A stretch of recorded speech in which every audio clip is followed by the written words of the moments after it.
عزیزانو روجا حدیث قدسی کی راغلی دی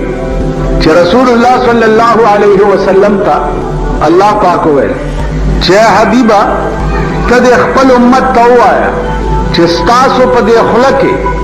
چې د لوګي د وجه کما وګمه پیدا شي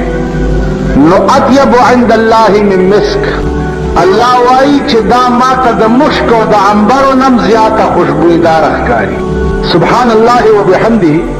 سبحان الله العظیم. دروجدار د خله هغه وګمه چې ده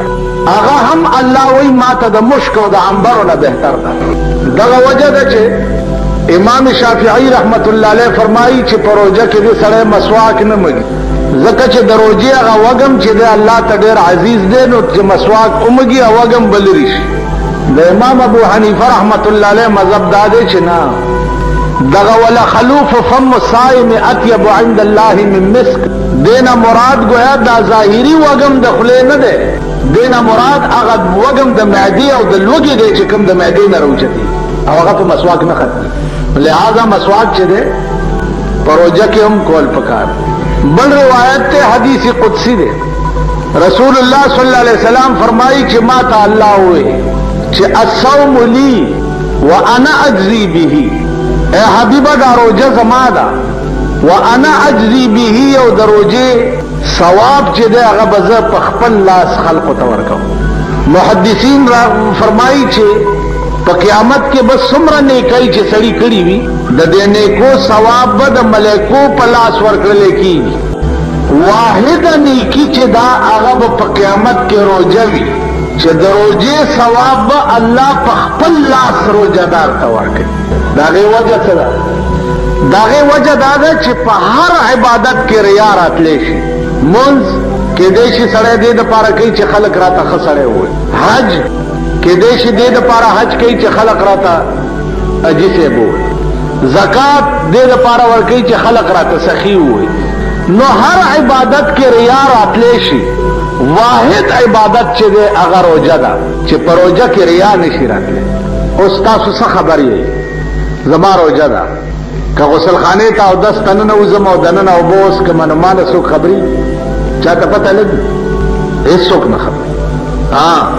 سوا د خدای د ذات نه. ایو وزیرو بادشاہ ته تپوس وکړو چې مرتبه د دې پیرانو لویه ده او که د طالبانو لویه ده؟ او وزیر ورته وایي چې جی مرتبه د طالبانو لویه ده. هغه ورته ویل د طالبانو مرتبه څنګه لویه ده؟ د خدای خوار سپېره په جوماتونو کې ناست دي سړی روټۍ خوري او پیران چې دي په خلوت کې ناست دي او غوړ زیړه او لپټې په سر یې او صاحب څه لوی چلي. وزیر ورته وایي چې ښه ده جي چې منې نه نو راځه چې پرایي در باندې وکړم. بادشاه دی د شپې روان شوي دي نو پیر صاحب ته ویلي چې ته به سبا د بادشاه دربار ته راځې او یو طالب ته ویلي چې ته به هم سبا د بادشاه دربار ته راځې. سهار دواړه راله کونتره او چاړۍ په لاس کې ورکړه پیر صاحب له چې بادشاه وایي چې دا کونتره په داسې ځای کې حلاله کړه چې هلته هېڅوک هم نه. طالب له هم ورکړه چې دا کونتره داسې ځای کې حلاله کړه چې هلته هېڅوک هم نه. پیر تلی دی خپل خلوت خانې ته ننوتی دی یا تاخانې ته اخوا دې خوا یې کتلي هېڅوک هم نه کونتره حلاله کړه او بادشاه ته یې راوړه. وی دا دې کوم ځای حلاله کړه؟ وی دا مې داسې ځای کې حلاله کړه چې هلته هېڅوک نه. وی ګوره څوک خو به وو. وی خدای په راستۍ که هېڅوک هم ویلې ښه. طالب تلی دی تر ماښامه پورې ګرځي ګرځي هر ځای ته چې ورشي نو د قرآن دا آیات ورته مخې ته شي چې نحن اقرب الیه من حبل الورید. الله وایي چې زه د دې مرۍ د شارګ نه هم تاسو ته ډېر نږدې یم. نو هر ځای ته چې لاړ شي چې د قرآن د دې آیات مطابق خدای ما سره دی. ماښام واپس راغی کونتره یې ژوندی راوړه. وی ولې حلاله دې نه کړه؟ وی صاحب تا سره مې وعده کړې وه چې داسې ځای کې حلاله کړم چې هلته هېڅوک هم نه او د سهار نه تر اوسه وګرځېدم داسې ځای مې پیدا نه کړو چې هلته خدای را سره نه. وزیر ویلې بادشاه ته چې صاحب ودلیده چې مرتبه د چا لویه ده؟ مرتبه د هغه چا لویه ده چې د الله په وجود د هغه داسې ایمان. ذکا اقبال مرحوم ہوئی کہ شراب پینے دے زاہد مجھے مسجد میں بیٹھ کر شراب پینے دے زاہد مجھے مسجد میں بیٹھ کر یا ایسی جگہ بتا کہ جہاں پر خدا نہ ہو او یو زائدہ یا خو می پریدا چې شراب په جمعات کې مسکم او کته چې جمعات کې شراب منع دي نو داسې زیرا ته خای چلته خدای نه کدا خدای ارزه کې ده نو شراب سکر ارزه کې منع نو زما عزیزانو عرض داو چې صوم لی وانا اجزی به روزه زما ده او د دې جزا به زور کو یو لغت په حدیث کې داسې راغله چې الصوم لی وانا اجزا به د اجزی په ځای باندې یو لغت د اجزا راغله روزه زما ده او د دې په عوض کې با اجزا به روزدار تبع جزا کې زور کړل کېږي الله پاک کوئی روزه زما ده او دا تا چې د سهار نه تر ماښامه پورې ما وګي او تګي او ساتلې نو د دې بدل کې به زه در کوم څه نو الله وی د دې بدل کې به ځان ورکوم روزدار تاسو خیال راکړئ نو یو لغت الصوم لی وانا اجزی به او یو لغت انا اجزا به د روزدار د روزې په عوض کې به زه ورکړل کېږم نو خدای وی روزدار ته به زه وایم چې د دې روزې بدل کې زه ستا شم وای څه کول غواړې الله دې وکړي داسې الله دې وکړي داسې نو عرض داو جی چې بل روایت ته چې د ماښام په ټیم کې د هر روزدار مخې ته چې څه شی پروتي نو جبريل ته حکم شوی چې د دې روزدار د مخې ته چې دا روزه ماته پروت دی نو زما د رحمت باران په وکا خو عزیزانو بل خبره پکې لوی بل د روزدار مخې ته روزدار ماته پروت دی او 200 قسمه سيزونه را پیدا کړی په دې به د رحمت باران الکیږي چې ستا په گاون کې او ستا په علاقه کې بل څوک داسې نه پاتې چې داغه ګینه روزه ماته نه کبل څوک داسې وي چې داغه د پیکاوړو یا دا کسی مسی چې دی د روزه ماتي د دې وسه نو او ستا مخې ته پراتو تا ته پته و چې د پلاني د روزه ماتي وس نشته نو بیا به ستا په روزه ماتي رحمت نه وریږي رحمت به د هغه چا په روزه ماتي وریږي چې هغه کې د ایثار ماده ایثار دا معنا چې خولې ته کړې قجوره د خولې نه وباسي او بل له ورکه او کدا ماده ممکن نه و نو بیا به زمون پر روزه ماتي باندې رحمت نه وری عزیزانو دې ماخام یا پښمنی کې با ګوره غله غله به ډوند لگاوای چا څنګه چې ما محلت کې ما سره کم کور داسې نه وی چې پښمنه نه اگر چې اوس خو دا غریبان چې څومره دي پښمنه نه چې هر سیلاب یو سیم نه د دې قابل دي څه خدای د پرونه راشه در باندې روټای بند کړي او تر ګرځي روټای نه ملایي نادل ته چا چیټي خیره نه چای خیره ها پټ چټونه مګ دی کنه ښکارا خبره کوي چټ کې دی دا د ځاولک سو خړای دی د لیکلي دي چې تاسو ځاولک پسې ډېر بد وي اوس به نظیر ته څنګه وای د چټ کې دالي کړي خبره ته وخت کې دی ځاولک پسې مې بد زکوي چې په زور راغله په دې ملک باندې ٹھیک ده د ماشاءالله په زور راغله په دې ملک باندې نو هغه پسې مې زکه بدوي چې ته په زور راغله او د اسلام ناره موها اسلام دې په شرمونو او شرمون دې پسې بد زکه نه وایم چې دا په خپل نه راغلي دا د دوس قوم راوست دا خدای چې په روټه قات کړی کنه دا د قوم راوسته دا قوم اول د پلار په خله دوکا شوی په روټي کپڑا مکان باندې او دا قوم اوس په دې دوکا شو چې ہمارا عزم غربت کا خاتمہ زما عزم او قصد دې زب غریبی ختموم نو دا بے غیرت قوم بیا په دې دوکا شو چاله جوړه را تخکاری چې مونږ بم په تخت کې نو دا دې قوم کړي اوس به کله د نن بیانو در باندې ارتاج کله به د غوخو در باندې ارتاج سندیانو ګوره چې یو ووټ د پیپل نه بغیر بل چاته نه دی ورکړي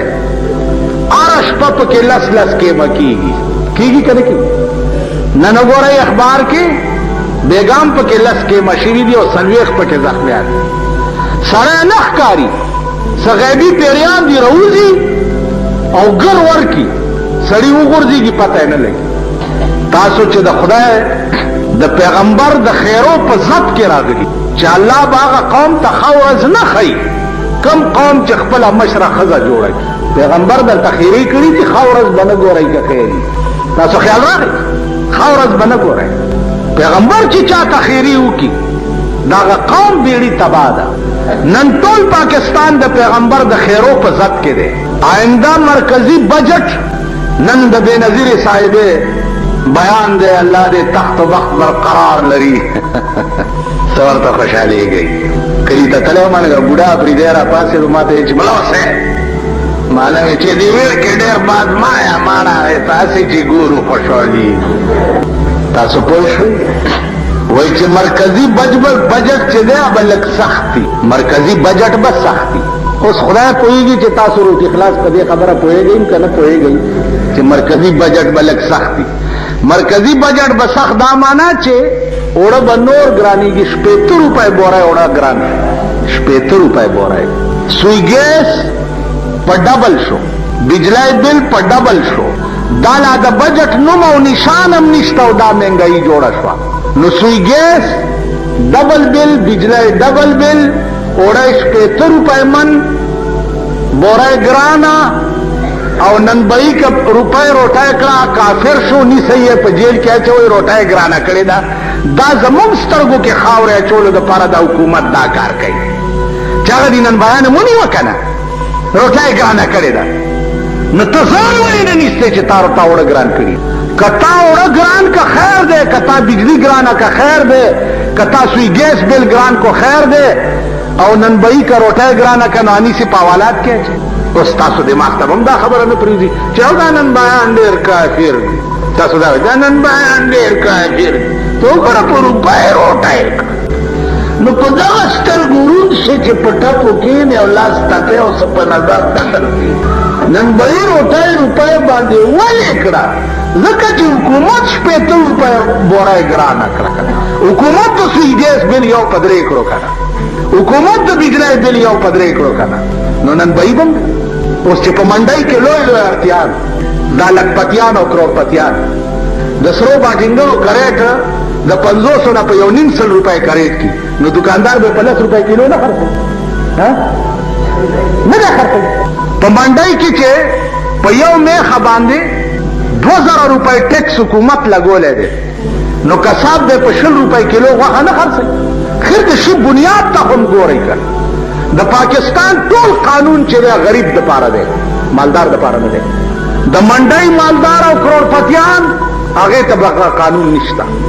د فروټو د منډۍ اړتیان هغې دپاره قانون نشته د سبزۍ د منډۍ اړتیان هغې دپاره قانون نشته قانون که دی د 100 روپو دکاندار او د 100 روپو چابړي والا او د 100 روپو ریډۍ والا ده پولیس هم هغه نیسي او مجسټریټ هم هغه پسې ګرځي او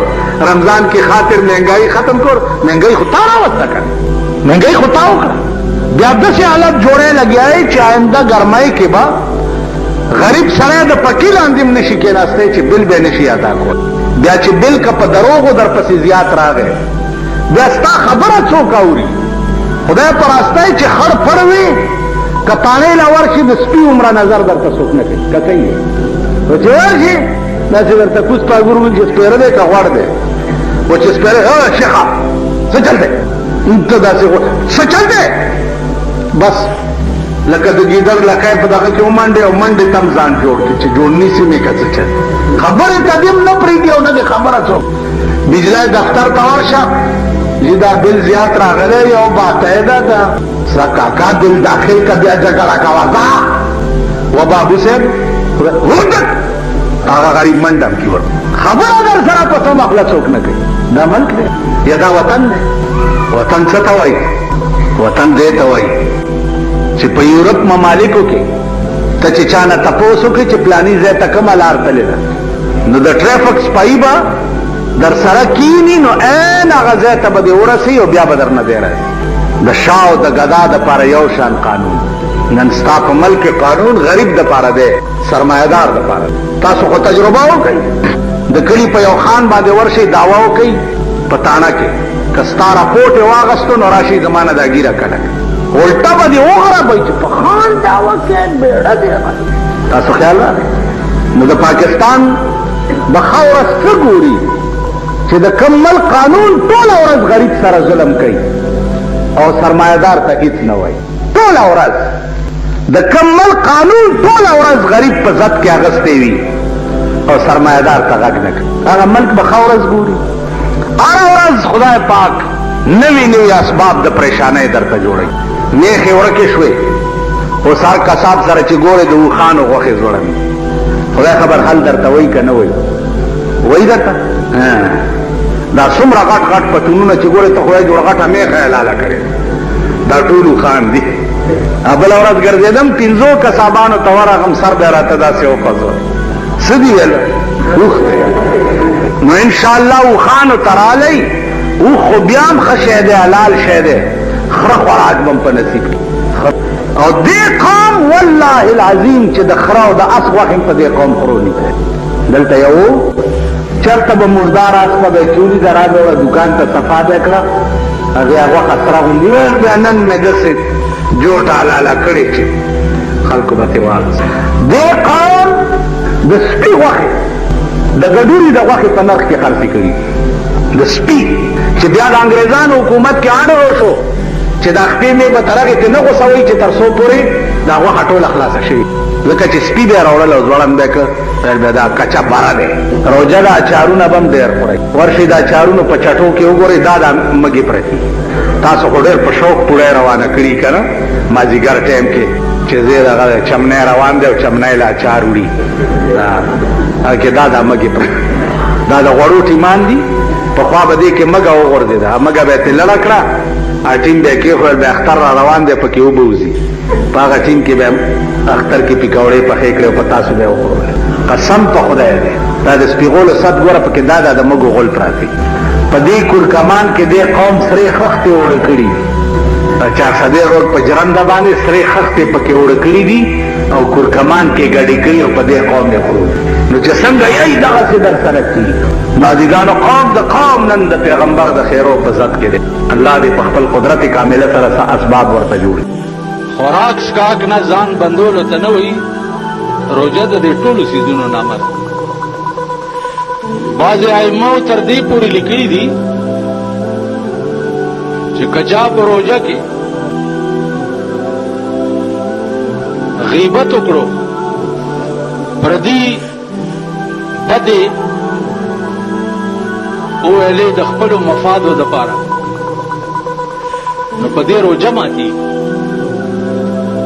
خوله به هم چې دی په غلط شي باندې نه استعمالوي ژبه به په غلط شي باندې نه استعمالوي دا احتیاط به هم کوئ